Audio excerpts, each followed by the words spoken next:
big moment. It's always a challenge. So hopefully we can edit this in post production.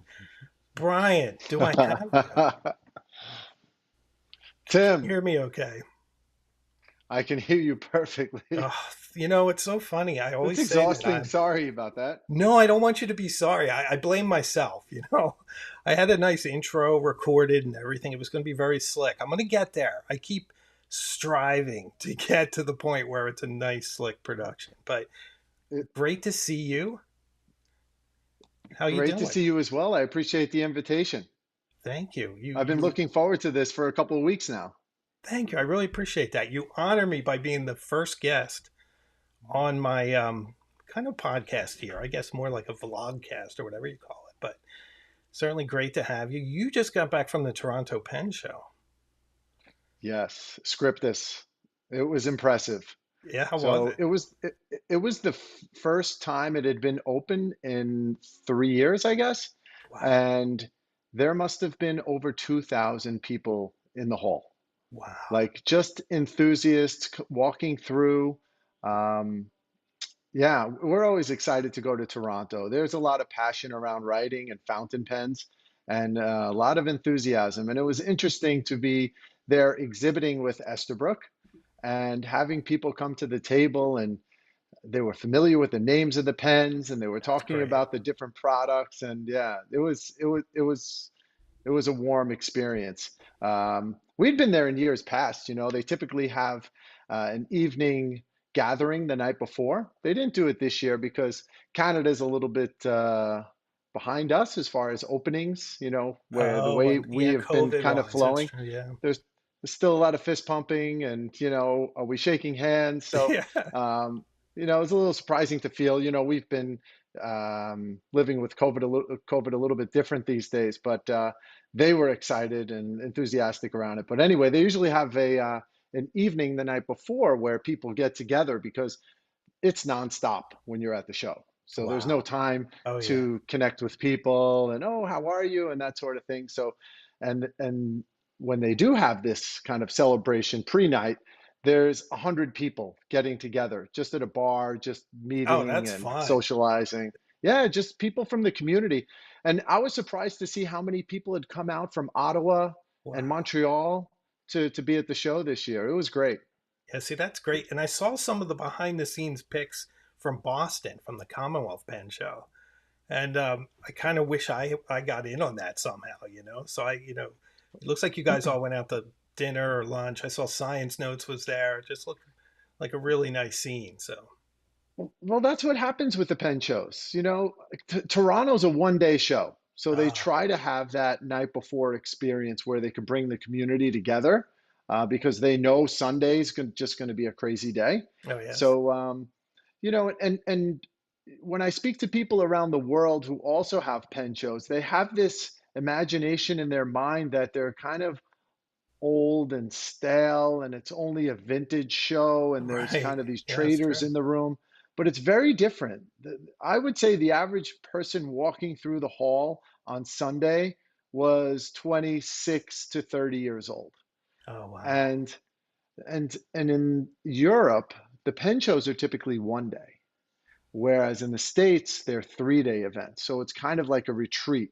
You arrive on Thursday or Friday, you connect with your friends. Maybe you know some people from Instagram, Oh, like yeah. you and I, we would get together and we'd have a Sure. drink or that sort of thing. So Which we will that was do kind one of of these what, times. yeah. And that's what would happen at, that's what happened at Commonwealth. We just got together and, we look forward, we make reservations on Friday or Yeah, that's Saturday night. great. How can you not go to the North End and enjoy some Italian? Sincerely, and Boston has a lot of things to offer. I'm sure each city does. What was like the most exotic pen show you've been to? Did you make it to the Far East yet? Have you been to Tokyo? No, as far as pen shows, I've only experienced the pen shows in the States because, um, if we walk this back a little bit, our parent company is Kenro Industries, and Mhm. we've always been a distributor of fine writing. We never had our own brand, so it didn't call for me to go anywhere outside the U.S. except for Canada. We're the U.S. and Canadian distributor for Monte Grappa, Aurora, Right. Otohot, Y Studio. So we're really representing our markets. When we're talking about going overseas, that's all Esterbrook related. And we acquired the Gotcha. brand in 2018. And I had looked forward to going to some of these Wow. international shows, Paper Sure. World in Germany, the Tokyo Pen Show, as you had mentioned, I think and Madrid has one. Madrid. So so it will. I had done Madrid 3 years ago, and Oh, it was a okay. fantastic show. Nice. It's a weekend show, and I'm going back in November. Oh, actually, it is November. I'm Wow. going back the week of Thanksgiving. So I'll be in Madrid. Then I'm going to host an event in Rome, then to Fantastic. Florence, and then at the Wow. end of the week, there's a show in Istanbul. So I'm going to be there for 3 or 4 days. Wow. See that is, and all that representing Esterbrook. Esterbrook. Yeah, Yeah, fantastic. That's a fun itinerary. So you're definitely out and not about. You're bad. getting a lot of ink on your passport. That's for sure. A lot of stamps. Yeah, no, that's good. It's amazing to me that it's only been since 2018 that Esterbrook is resurrected, if you will. I thought maybe it might be fun if you kind of tell us that story because I know you and I spoke a bit about it at the past, but I think that some of the folks listening now would be really interested in how your approach and why Esterbrook. Yeah. So, as I had mentioned, our parent company is Kenro Industries, and we've been a luxury distributor of fine writing, Monte Grappa and Aurora, some of the brands I had mentioned, for 30 years. Aurora has been with us for 30 plus years. Wow, it's And amazing. so we have a lot of experience in that space. And so we attend all the pen shows where we have kind of boots on the ground. We're going into the shops. We kind of have a feel for what's happening in the market and what the enthusiasm is around pens. And we've always kind of passed that information back to our brands and the brands that we represent. I remember a few years back, we were speaking with Aurora and we were, saying, hey, there's a lot of excitement around flexible nibs. Oh, And yes. ultimately they developed a flexible nib and we brought it to market. And then we were Yes. talking to Monte Grappa and we were saying, hey, it'd kind of be interesting to have a copper pen. And that's kind of the feeling. There's a younger audience around that are interested in pens. And then they developed this copper pen Oh, and that's it cool. started to tarnish. And they were a little concerned that people wouldn't be interested in a tarnish pen that tarnished. We said, no, that's Yeah, that's the exactly whole what they want. point. Exactly. They want it to patina. Yeah. Then we brought that to the market, and that became kind of a social experience at the events and shows because the Moscow Mule, the Copper Pen, the pen Right. was called the Mule, and we developed these events around it. So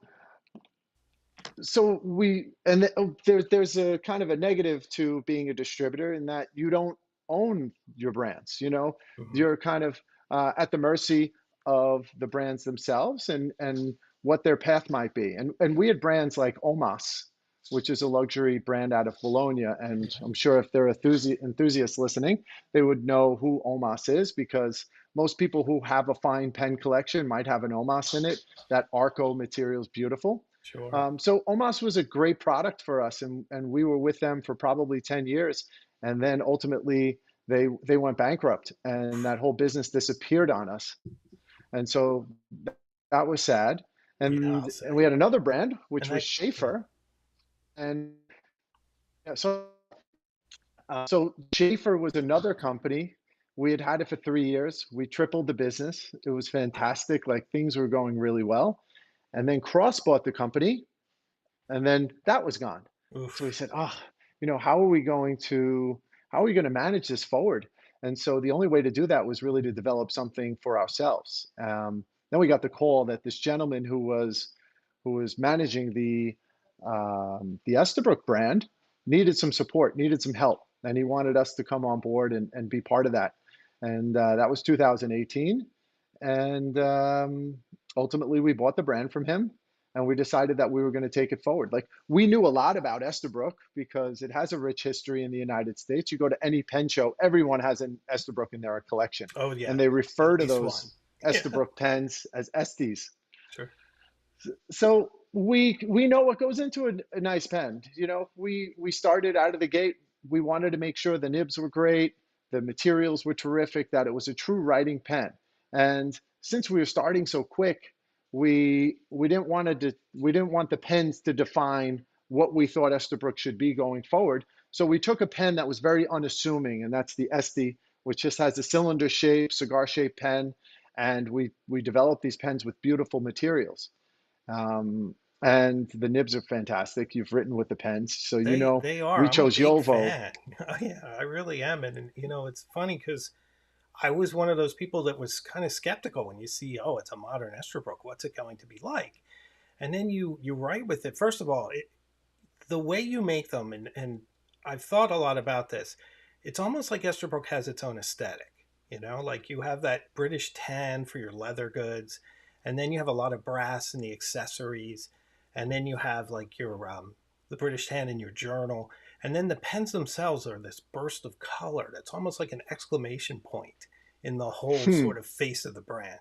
And when you hold one in your hand, it's just so beguiling. It just plays with the light, and it's just really well finished and well made. And then you write with it, and the experience is fantastic. And it's actually one of my later questions that I'm just going to throw out to you now. Is just that it's like you use Yovo nibs, right? Yes, Yeah. yes. There's a lot of pens that use Yovo nibs, but for I don't know if it's, are you pulling off a magic trick or what is it? Why do yours feel so luxe compared to some of the others?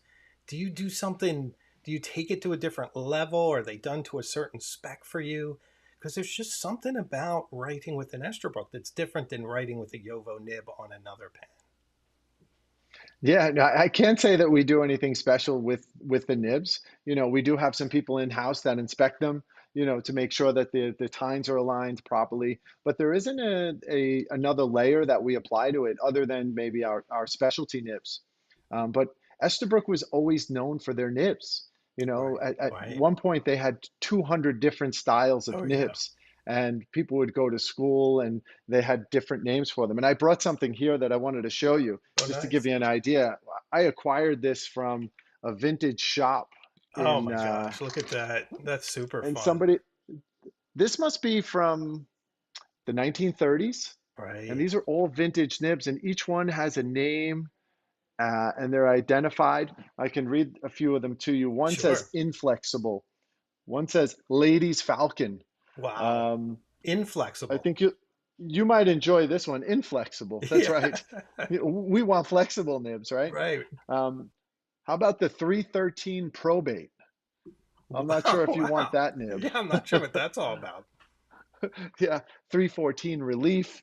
So we Interesting. wanted to take that part of the story of Estabrook and bring it forward. And so we've done that with some of our custom nibs. You know, we have the Gina nib, which is a Yeah, journaling nib. that's right. The Um, journal and the scribe. Gina, Yeah, but yeah, tell Gina's an us about the artist. journaler. Yeah, the journaler's it's, you know, people want a different experience. And we started to realize when, you know, there were these collectors and enthusiasts who were going to pen shows, they would stop. And we have somebody in our company who's also Carrie, who Yes. founded Fountain Pen Yeah, Day. yeah. Real nice And guy. Just met him at the Commonwealth show. yeah, he would tell me that he was going down to the hall because he wanted to have his nib grind, and he was getting in line at like 6:30 in the morning. And I said, "Where are you going? Who are you seeing?" And I didn't understand it. And he was one of the people that was getting in line because he wanted to have his nib tuned, or he wanted to have it Mhm. cut in a particular way. And we saw that there was a lot of enthusiasm around custom nibs. So we partnered with Gina Salarino out of California, Custom Nib Studio, and she developed what is called the journaler nib. And it's essentially a medium point. So we take a Yovo medium and she grinds it down to a particular point that is almost like a stub. So the stub is shaped like this. So you get the kind of the broad strokes up and down, and then it's fine right to left. And so this nib gained huge popularity, a little bit challenging on the logistics side of everything because we have to have all these mediums available to send her, and then she sends them back, and then we have to apply them to the pens. Oh, sure.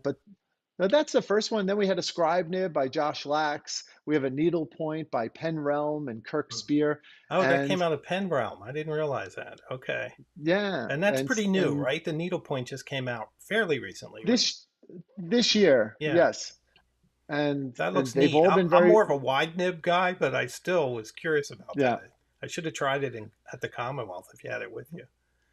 Yeah, I mean, it's a little sharp for me. I mean, even though it is a needle point, it doesn't Mm. write like a real needle. I mean, it does have Right. a softness to it, and it's a little bit finer than our extra fine. And we're finding that there are certain cultures that appreciate different nibs. I would say that the needle point is more popular with the Asian market. You know, when they're trying to get their characters into small Oh spaces, yes. the needle point's perfect for that. And so we're seeing that when we're shipping these nibs out, like 1 in 5 to export are custom nibs. Like they love them Wow, because really? they don't have pen shows, they don't have nib artists like we do in the Right. States. Maybe there are some, but not like we have. And So a lot of so, people are trying them sight unseen too, where they read the description and they see you have that real nice writing sample. So they're like, "I'll just try it. Let me just see how it is for something for a change." yes, that's right. Yeah, that's And great. it's challenging for us because we try to keep the costs down. We essentially pass our cost on to the retailer, and then the retailer has their markup.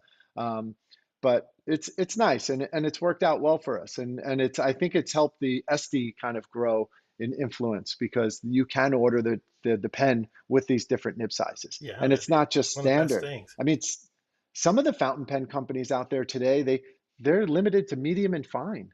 And so we Yeah. didn't want that. Like our standards are extra fine, fine, medium, broad, 1.1.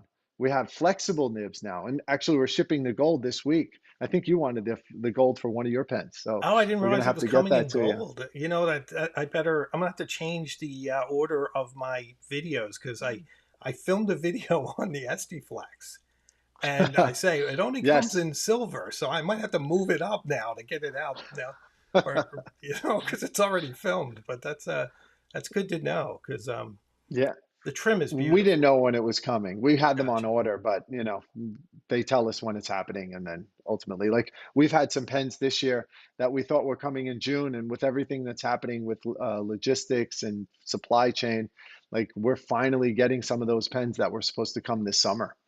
Wow. It's been tough.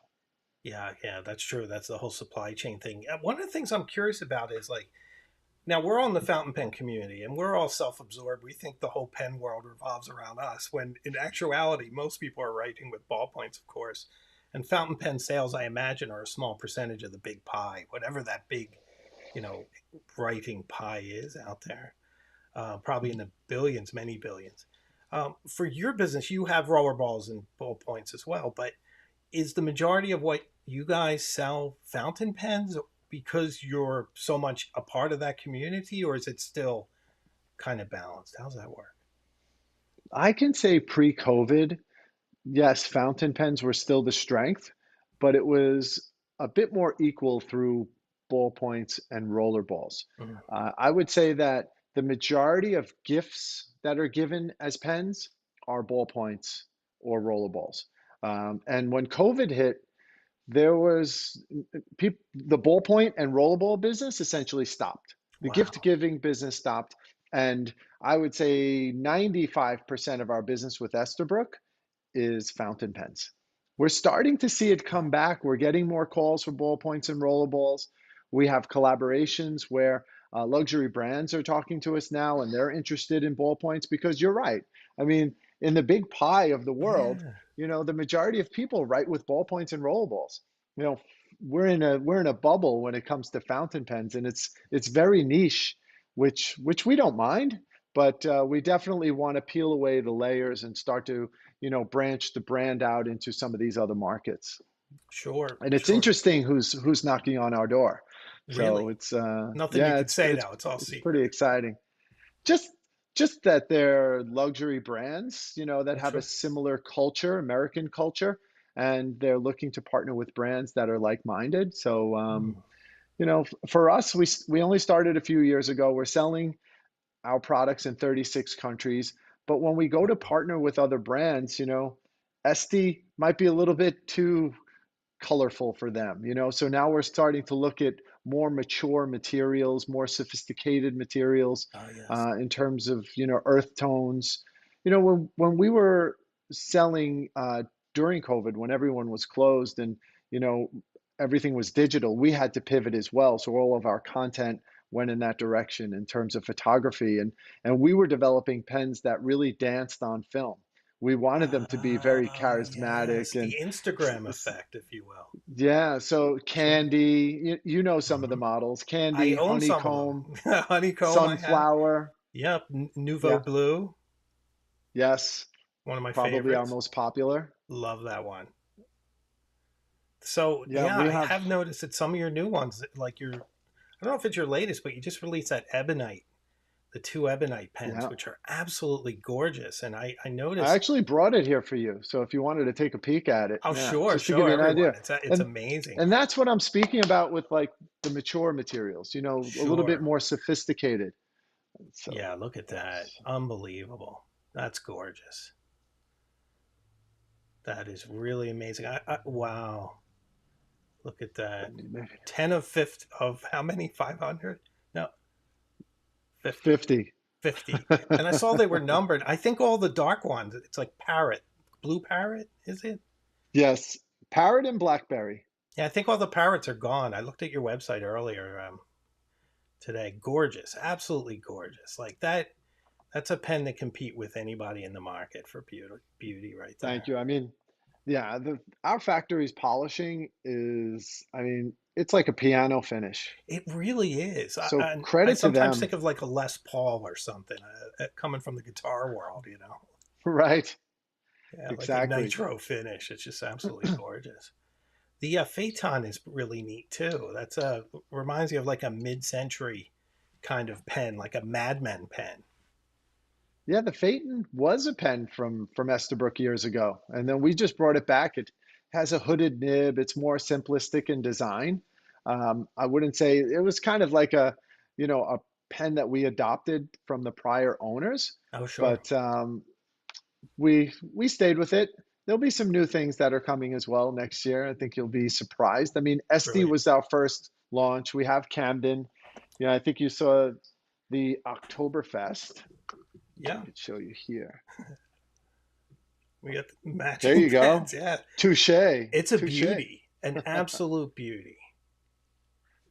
And we applied the Yovo nib.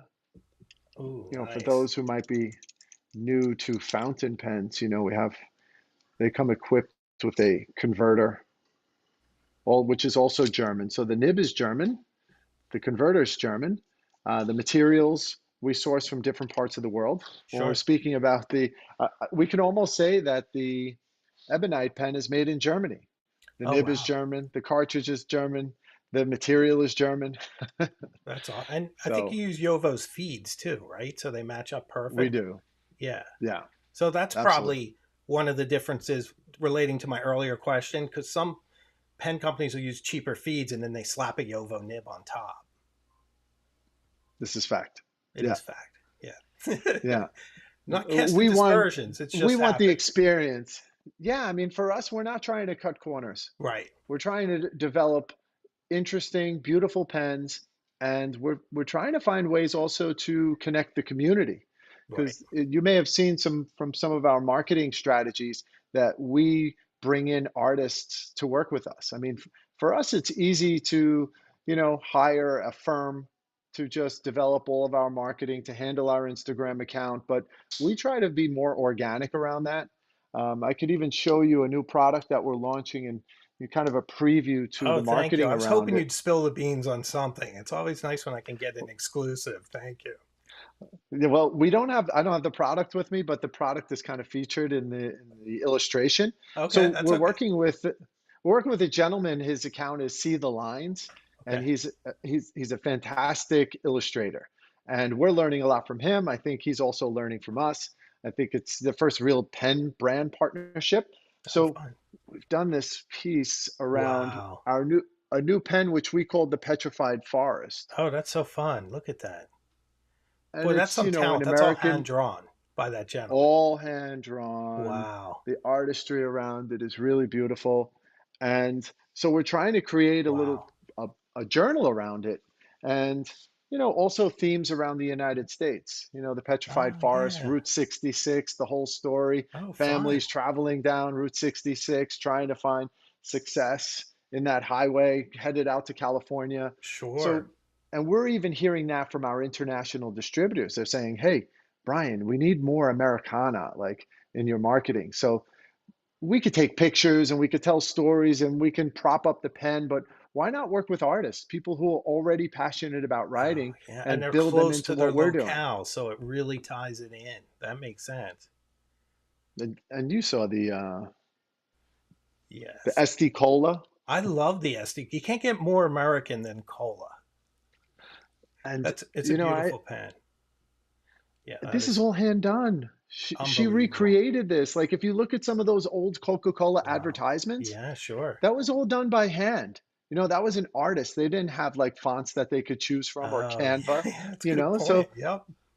so Wow. Vanessa Langton developed this with us, and it's just part of the feature. I have the pen inside if you'd like to take a look. I can show you what the Sure, SD Cola sure. is about. Yeah, let's show It's similar everybody. to the similar to Petrified Forest, but Petrified Forest is a little bit lighter, and SD Cola, of course, it's going to have a cola color to it. Wow, yeah, so nice. You could, sorry, this is in It's reverse. reversed. It's really tough. It is. Yeah, that's I'll figure it beautiful. out. And it has those that depth that you guys are known for with the shine. Just such a perfect finish. Yeah, Can thank you for that. it's probably a good segue for something that I'm really curious about, and that's how does it how do you choose a particular design? Because you don't have an unlimited amount of pens.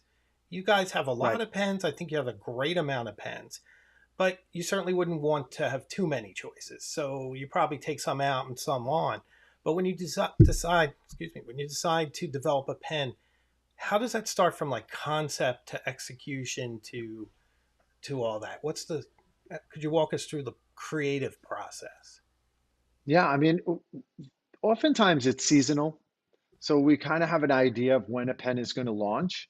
I mean, for us, we look at it, it's like making a baby, you know. Oh It yeah, it takes 9 months it takes before.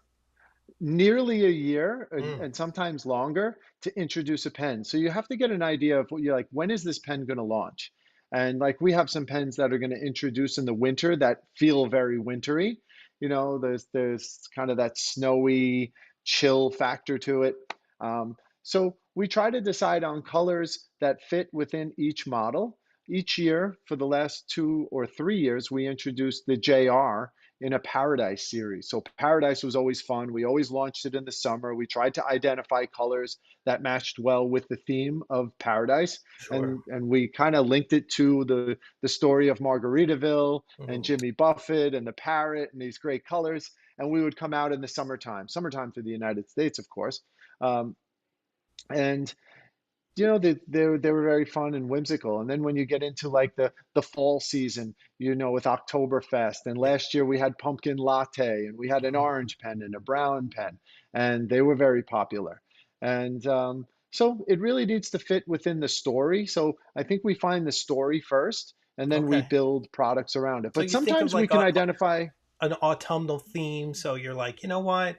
We did pumpkin latte last year. Let's do Oktoberfest. It's another beverage. We're going from lattes to beer this year, Yeah, And then you're that's like, okay, right. well, what does that look like? Do you guys sit around a table? Well, I can say that, sometimes we go to the factory themselves and we just blend up colors. Oh, wow. We've been to Mackenzie Penworks out of South Carolina. We sat with Tim and we just spent a couple of days with him just mixing materials and coming up with colors that we thought would be really interesting on a pen. Sometimes we don't even have a story. We're just like, all right, let's just put some colors together and see what we can produce here. Like Candy was formed that way. I Oh, had a wow. competition three years ago.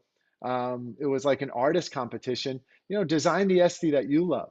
And Vanessa Langton came up with something that she called Candy, and I'm like, that's beautiful. We need to make that pen. And Wow. so we went to Tim, and I said, look at this. Let's identify some colors that we can blend, and ultimately, after a year and a half, we had Candy. Oh, it's Um, fantastic. we were even in his factory 2 years ago, and we developed a color that we're going to launch this month on the JR. And it's essentially the colors of the Brazilian flag. So you Oh, have these bright yellow, you and have blue green and green, right after the and we election, call it too.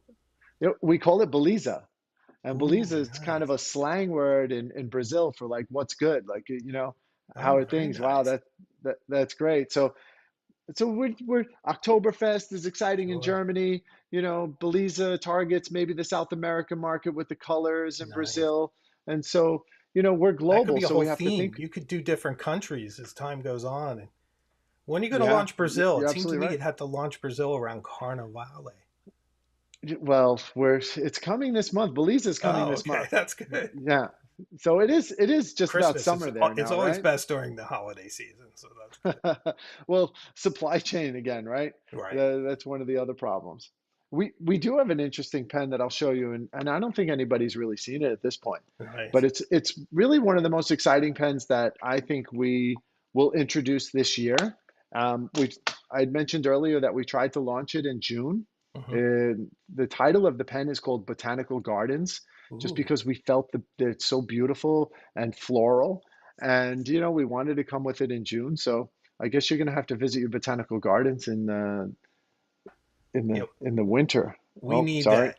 We need a pen like that about now. Wow, look at that. That is exotic. It So almost reminds me of that stonework you see in Italy sometimes where they I forget the name of it, where they yes, lay in the different colored stones. It's just absolutely gorgeous. But I or mean, I certainly see the flower Murano motifs too. glass, like Yes. pane windows at a church. Like Yes, it's really beautiful. exactly. It's really beautiful. It's I'm absolutely excited for brilliant. Botanical Gardens. It's going to be our next core series, which means that it'll be in the line and you don't have to be in a rush to go and purchase it. Like Oh, when we nice. first started this journey, we would, we were a small company. We started with one door. We had to be very careful about our inventory and what we were Sure. purchasing. And then, so we had the core line. We had just like tortoise, we had a cobalt blue, and we had a black pen.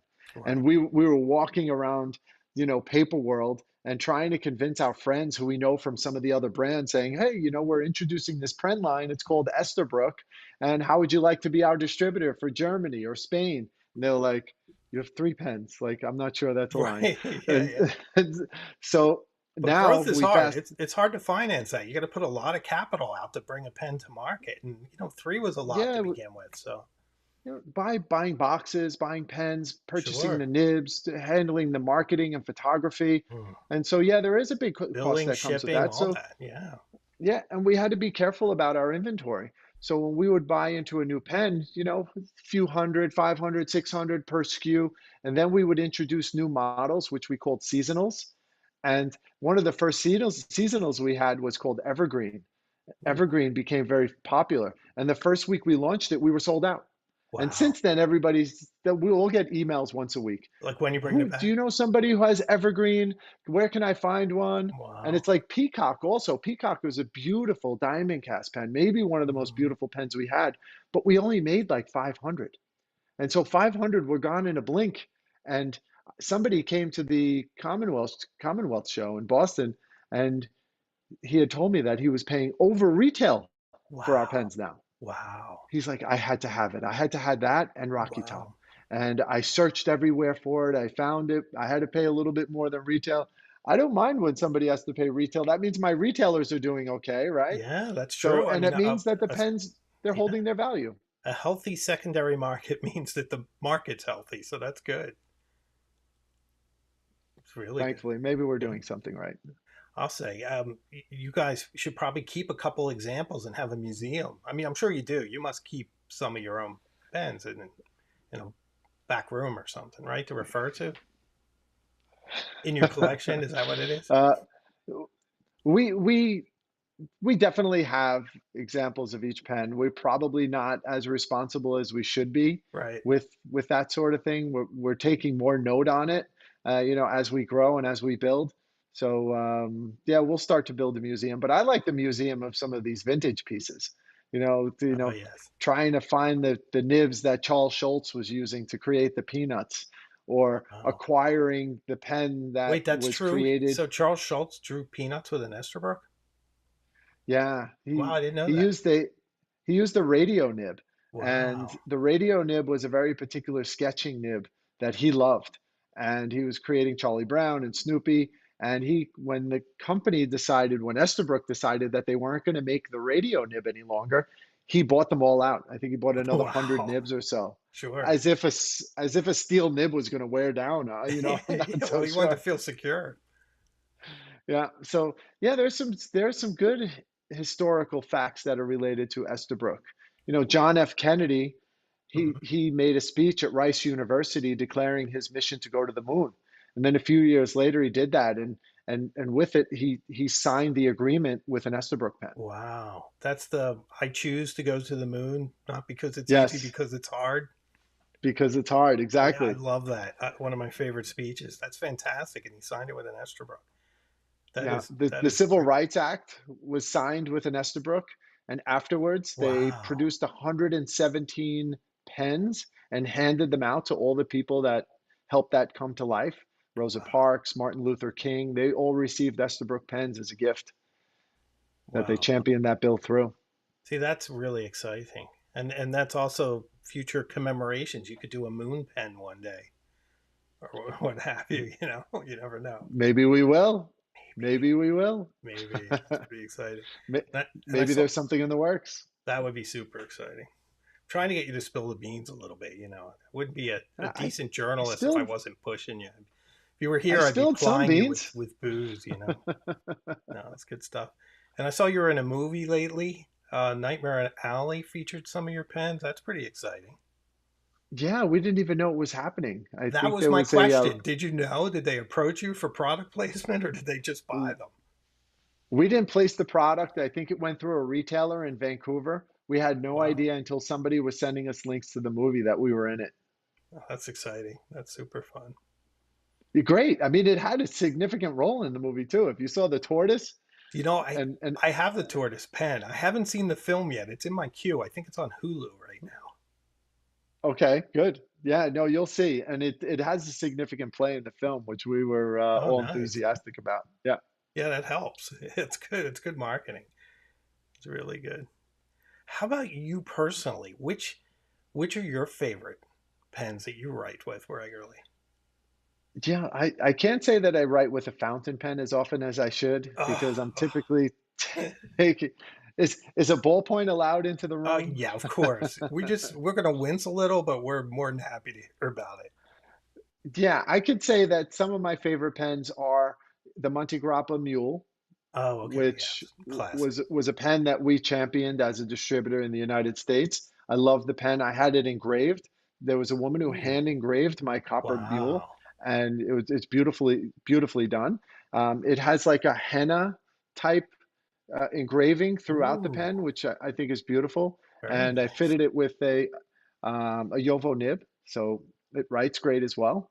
Brilliant. Um, for me, the honeycomb is one of my favorites, Yeah, the honeycomb Esty. And I have kind of just a basic ballpoint in black that I love. It just fits in my pocket. I enjoy writing with it. I know where it is whenever I'm reaching for it, and it's just one hand action, and I enjoy it. And I know probably the core people who are listening, are probably a little bit, oh, they're throwing tomatoes at the screen right now. you know, I'm just happy to see people writing, you know, personally. And it's great to have those workhorse pens. I mean, I write with fountain pens almost exclusively, but I do have two roller balls that I use sometimes for work because sometimes you don't want to draw attention. Pens do draw some attention toward you. So sometimes, like I'm in the banking world, when I'm sitting down with a client, there's times I want them to notice it's something to talk about. And then there's other Sure. times where I want to be a little bit more under the radar. So I might use a rollerball. And the other time is when you Yeah. fill out a form. Fountain pens don't do well with carbon copies. That's right. Yeah. Yeah, and it's funny that you mentioned it's conversation. It's a conversation piece. We've worked with Accutron, the watch brand. Yes, I They saw that. just Yeah, they just celebrated a big birthday last week, and we were Yeah. invited to the event, and it was Oh, on this fun. rooftop, and overlooking looking out at the Empire State Building because Ooh, their offices at the Citizen Watch Group are based at the 29th floor of the Empire State Building. wow. So they had the opportunity to light the Empire State in green, which signifies their brand colors. Oh, that's And their fantastic. slogan for their watches is it's not just a timepiece, it's a conversation piece. And so Okay. Accutron created these pens with us as a collaboration, and And so they're that's why green. we They're were that invited to beautiful the event. greenish. But And beautiful Accutron were green, interesting. yes, I'm a bit of a watch guy. I think you are too. I know Carrie has nice watches. I noticed when I met yes. him. But the Accutron had like a tuning fork in it, and it had a bit of current that went through it, and it kept time perfectly because it vibrated like a quartz crystal, Yes, but more like a tuning fork. It was really interesting. it is a tuning fork, and that is their logo, the Yes. tuning fork, and it's on the top of their Camden. So they have the tuning fork on the Ah. top, and then the pen is all that one is anodized aluminum. So it's green. It has a Wow. nice light weight to it with all gold trimming. It's beautiful, Oh, really that's nice. nice. That's very nice. Yeah, I saw it in the catalog. It's beautiful. So, what keeps you motivated? Like, what's the best part of your job? Is it the meeting people, rolling, the business side? What really gets you inspired? Yeah, I can say that, I always had a kind of a hop in my step when I was traveling pre-COVID. I Mm. was going to different markets, I was traveling to different events, and probably on the road 70 to 100 days a year, Wow, you're just like a rock visiting, star. working trade show. I Yeah. don't know if it's a rock star. Well, Some that's like cities are 70 gigs, exciting, and 100 gigs a year. That's pretty good. wh- when you're sleeping at an airport, it's Mm. not always that fun, but you Sure. become numb to, the glooms of travel. But yeah, it was exciting. So that was the hop. And when COVID hit, there was zero travel, and we had to Mm. hunker down. And I'm not sure if we would have been able to build Esterbrook the way we have had we not experienced that, because we really had to change and think about the brand and all the experiences within the brand.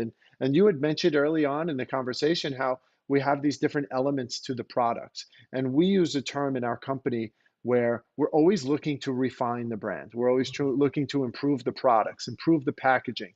What are the products that are interesting for a desk? And if you look at our Instagram page, I would say pre pre-COVID, the demographic for our company, Kenro, let's say the parent company, was probably 70-30 men to women. But if you look at our Instagram page now, you kind of have a feel that there's probably more women buying our pens than That's there are men. fantastic. And so now we're looking to bring in more men into our brand, and maybe Hmm. that comes from ballpoints and kind of whiskey colors to the materials that we're using. So I get excited by product now. So, Ah, okay. I love the marketing. I enjoy the collaborations. I think it's wonderful because there are so many talented people that are within our community, and I'm always reaching out, and they're reaching out to me, and I manage the Instagram account. So I'm the Sure. person kind of behind the curtain that's talking to everyone, giving I knew that love. because you called me by Um, my real name on Instagram. That's how I knew it was you, because you're the only one who knew it. So that's funny. And so I developed these relationships with artists and just trying to find it's ways, great. to create together. And So so Instagram's been a for good me, tool for that to connect to these kind of artists. And we wouldn't have been able to grow our brand the way we have if it wow, hadn't been for Instagram, for that's sure. fantastic. It's the community. I think the community in the beginning, I'd mentioned when we built the pen, the most important part of it was really the nib. It had to perform. We Hmm. didn't want to have a nib on our pen, even though the pen looks beautiful. The experience was most important. And we knew that there were enthusiasts out there that love Esterbrook and who were disappointed with Esterbrook pre-Kenro, let's say. They didn't like it. The gentleman before us was doing the best he could, but it was more of just like branding on a pen, Right. and there wasn't an experience behind, for the user. And so, we developed a part to the pen which was kind of interesting. It's called an MV adapter. And Yes. those old nibs from the 50s and 60s were threaded from Esterbrook. So you could Hmm. unscrew those nibs and you could switch them out. And you could use a stub nib one day and a flexible nib another. And so the people were telling us, if you're going to make Esterbrook, you need to find a way to allow us to use those old nibs. And so, like, oh my God, how are we going to do this? Yeah, So that's a tall order, you would think. yeah, so we worked with engineers. We created the adapter. Now it fits. It essentially functions like a grip section. So you remove the original grip section on the pen, you For screw in sure. the new one, and then you could take those old nibs and you can thread them right into the pen. So Brilliant. the buzz that came from that was the first momentum for the brand. Oh, Oh my yeah, God, yeah, yeah, we love that you did this for us. Thank you, thank you, thank you. And we had ambassadors like Brian Anderson and the Goulet Pen Company that got behind, that movement. sure. And that was the first buzz. Then the next buzz was, let's say, materials. And the next buzz was Mm. we were working with artists on the nibs and doing custom nibs. And so over and over and over. And I think that's what's happening. And for us, people wouldn't have heard about it, unless there was this big Something social compelling, community. yeah. And I think Yeah.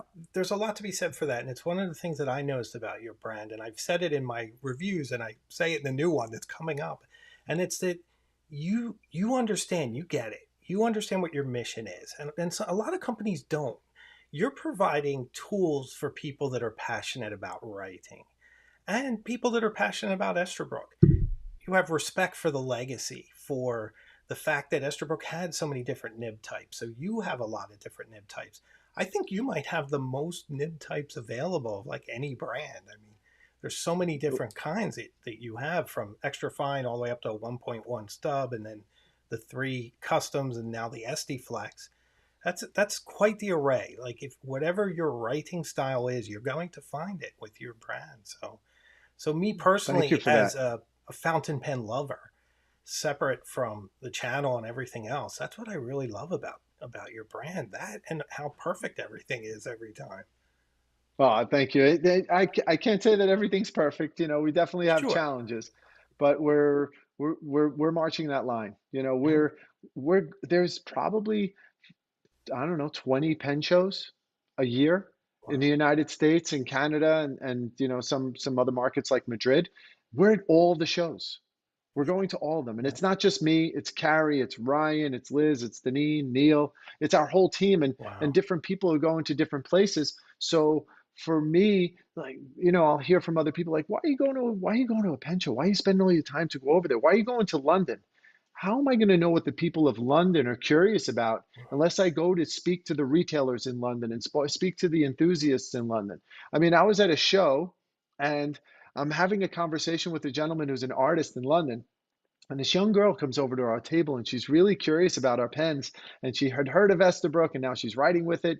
And she's going to MIT Wow. and she's Wow. studying at MIT and now she's curious about our pens. So That's it. you Right in never my know who you're backyard. talking to. Yeah. Yeah, you never Yeah, know who that's you're great. talking to. The designs are amazing. And you have to believe people who are curious about fountain pens are pretty educated. Yeah.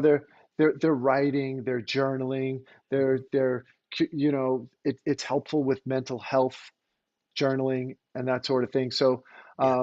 Yeah, I'm for big on us, that. You've heard me talk about that, I'm sure. It's just yes, yeah, for sure. yeah, it's kind of what keeps me really grounded. It just it's a way to sort of have some distance from yourself in journaling and to sort out those internal voices, which ones are valid and which ones are just self-defeating.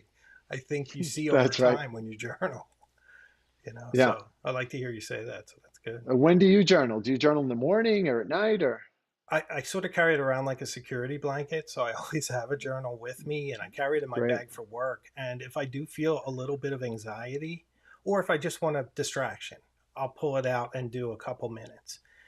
But Nice. usually it's at night when right before I go to bed. I have a 5 year old. She's up now. My wife usually stays up with her, and then she comes down. We spend some time together, and if we're watching television, sometimes I'm journaling too, that sort of thing. But Nice. yeah, but it's nice. And she'll remember those moments.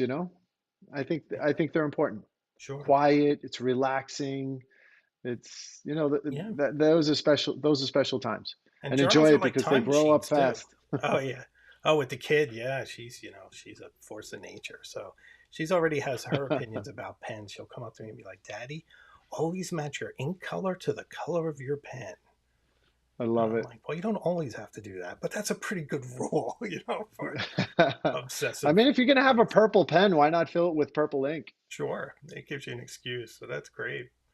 Well, maybe we should take some questions. I mean, I told you that we'd hold you for about a half hour, and we've had you almost for an hour. So I don't want to wear you out. But I see there's some Let's folks do out it. there, and we did have a question early that looked kind of important. I don't know. Can you see the questions up on the screen? I can certainly read it to you. Jonathan The radio Schuster. nib. Yeah, yeah. What's the Yeah, radio nib? Yeah. yeah. Unfortunately, I don't know enough about the radio nib, other than I believe it was a dip nib, Oh, and gotcha. they're not so easy to find these days. But that was the that was the term they used. But for sure, I'm going to do the research, Jonathan, and I will find out, and we'll post it in our next. We'll post it in an upcoming newsletter. So if you if you'd like, you can register for our newsletter on esterbrookpens.com, and I'll make sure that we include that in an upcoming newsletter. Oh, that's great. That's nice. It's Simon, one of the friends of the channel. Favorite pen in the catalog. That's right. I have to say that for me, it's likely the honeycomb. There was Mhm. this just something about honeycomb, and it connects so well with the people that I work with. I mean, Mm. if you look at our page, it almost feels like honeycomb was the kind of the symbol for the brand because we have that orange hue to a lot of what we do. And many of the people that we work with also have the same. They have, Oh, okay. and it's kind of our Instagram page is a smorgasbord of different artists from all over the world, and it just feels like honeycomb should be on everyone's page. Oh, yeah, that's a good point. And very industrious. And you have the page holder that's the bee too, right? Yeah, we got the B book holder. That's Yeah. right. So that kind of ties in. You know, it's funny because the Yes. honeycomb SD is one of my favorites too, in the gold trim. Oh, It looks beautiful. so good together.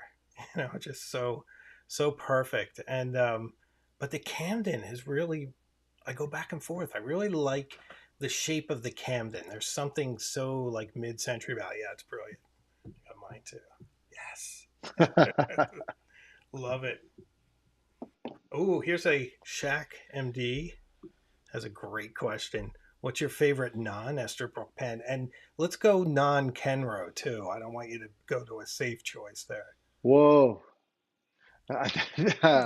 um, I have to say that I really respect what Sailor does. Mhm. And because I think that they're one of the companies in the writing industry that's really innovating Mm. with their colors, their quality. Their nibs are fantastic. Oh So yeah. I would look to the Japanese. I think what they're doing, was it the 1911, Yep. is 21 carat beautiful. Like nib. 21 carat nib that has a beautiful ring, that which you can't really see what it says like until you really look up close, but it's a molded ring, and now in production I can appreciate what it takes to Oh, manufacture a nib like that and a sure. pen for the value. So yeah, I would have to, send some love over to Sailor for sure. So, and they have those watercolor like inks too. All the Manio series. I don't know if you ever use those. They look like watercolors. They're actually not that great to write with. Some people are going to disagree Okay. with me with that. They're more fun to paint with, but when you're right, they just sort of get lost on the page. But they're absolutely beautiful inks. Yeah. Yeah, and their pens, they connect colors, which we would never even consider before we were taking a look, but it works, right? They'll put Yeah, green and brown and yellow and it'll all come together, and you're yeah, like, the wow, two that kind tones. of Yep, looks yeah, that's interesting. true. Yeah. Yeah, they're very adventurous. They'll take the finial and change a color and the bottom and the grip section, and everything looks different, and Yep, somehow they really make it work it is a bit Frankenpenny, but it does work. a bit. Yeah. Yes. Here's another great question from Jim Carter. Are you planning to do pens for some of the other Hawaiian islands? Ah, good point. We don't have any plans to do that at the moment, but yeah, it's something certainly to think of. Maui has been a lot of fun, and we took those stacked colors, and it just felt like Maui for us. Mm. The blue from the ocean, the red from the flowers, and yeah, Maui's been great. The green from the land.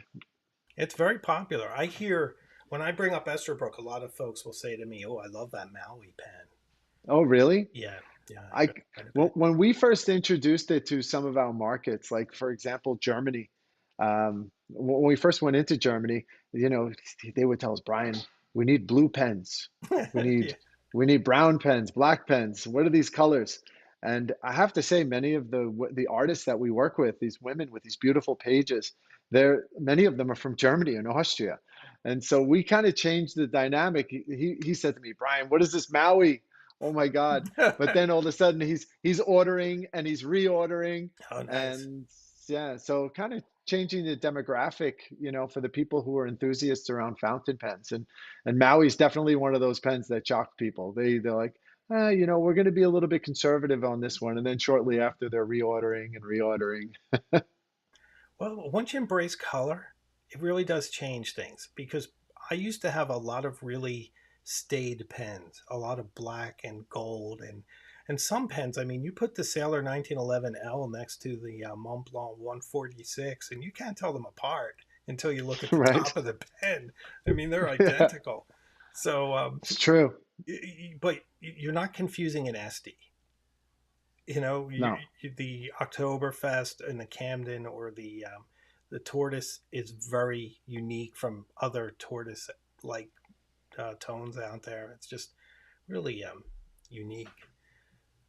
So good stuff. One of the things I want to mention is we're doing something over on TikTok, which we should mention because there's a lot of folks here that are watching this that might not be necessarily aware, but we're giving two of these away over on TikTok. This combination with this incredible Write Your Story journal, which has a really cool feature. One of the things I love about this is genius, Brian. I don't know who came up with this, but there's a lot of times when I go through a journal and it doesn't have this, that I then will write on the top of the page what it says when it says something important. But this has a table of contents that you can write, like, my daughter was born, or I got a promotion on this page. And of course, it We numbered the references whatever pages. pages. It's just brilliant. I love this. It's very nice, high Yeah, I quality. mean, we're not going to compete with the big journaling companies. That's not the intention. But Sure. like ink, we have ink. Is our ink the best-selling ink in the marketplace? No, but there are people who are just curious about ink, and we wanted to make sure we had a high quality ink. When we were producing the journals, we went to the marketplace. We worked with Betty Soldi, who's a designer out of Italy. We wanted to Yes. make sure that we had somebody who was helping us create covers and design on the inside that was useful and practical. And so numbering the pages was important. Brilliant. Dots was very important.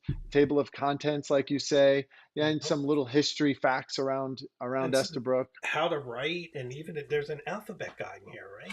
Yeah, there it is. Yes, Yeah, that is that's so all Betty. charming. That's all Betty. She's Betty is fantastic. really, really good and really charming, and it's like beautifully done with the story. Of course, Esterbrook found it in Camden, next to where I'm from in Philadelphia. So Yeah. Have very you near used and the dear to my sticker heart. bullets in the back? What's oh yeah, there's the pocket, right? There's a pocket, and inside there's a sticker sheet with little nibs so you can mark your place inside the book. Oh yeah, I didn't even see that.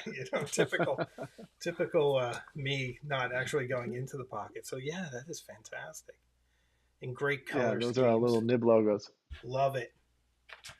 Love it. I see Yeah, we so got I'm excited about the contest. So we're hosting that for Fountain Pen Day. yes, we're gonna make the drawing noon on Friday, Awesome. which is pretty exciting. And you have to post and then tag a friend.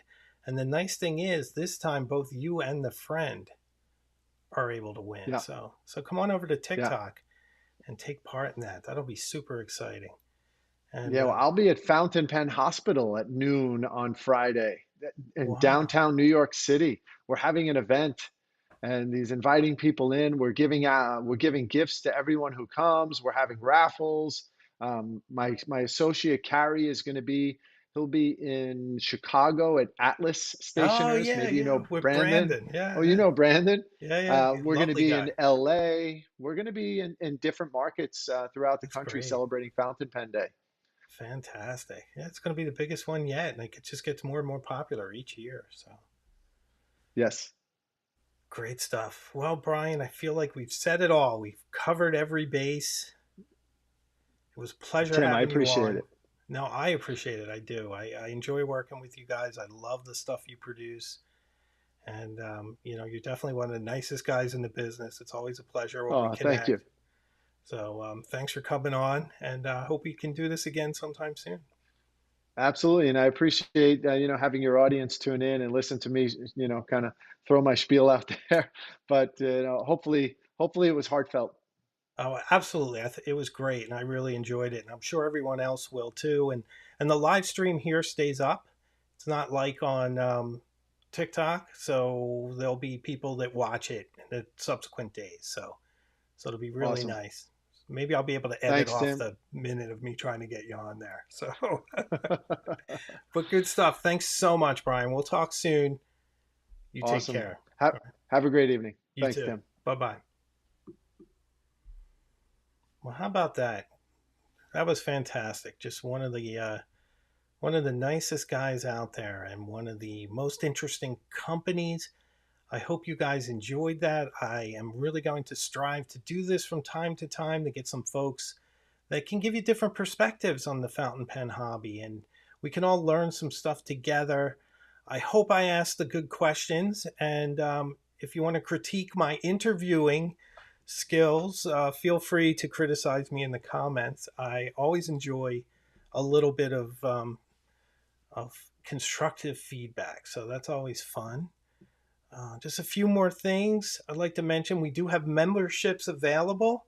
Lots of fun perks back behind the wall. My favorite are blooper reels that I've been putting up, which are super fun, and different other things. You definitely know what's going on and you're kind of part of the process. And you also become part of the sounding board for the channel. So if you go to youtube.com and then slash Hemingway Jones slash join, it will tell you how you can join the channel. And also, if you've watched this far, if you've watched an hour into this live broadcast and you're not subscribed, please consider subscribing. I'd certainly love to have you along for the ride. It's really you guys that help me to make the channel strong. All your questions, all your insights really add to the knowledge base here. So thank you for that. So I just want to thank everyone, and let's mention some folks. I want to go down the list of members and thank each of you personally. We got Nancy Layton, we got Wolf Seat Witch, we got Patrick Blinderman, Jim Kerrigan, Judy Anderson, Felix, James Fahey, Gino, Pagnani, Eric Miller, who's with us tonight. Eric, always a pleasure. Phil Munson, John Manuel. So already a group of fantastic people. We have a lot of fun back there behind the screen. So thank you all. So thanks for joining me. I hope you enjoyed this episode. We will be back very soon with another exciting video. Have a good evening.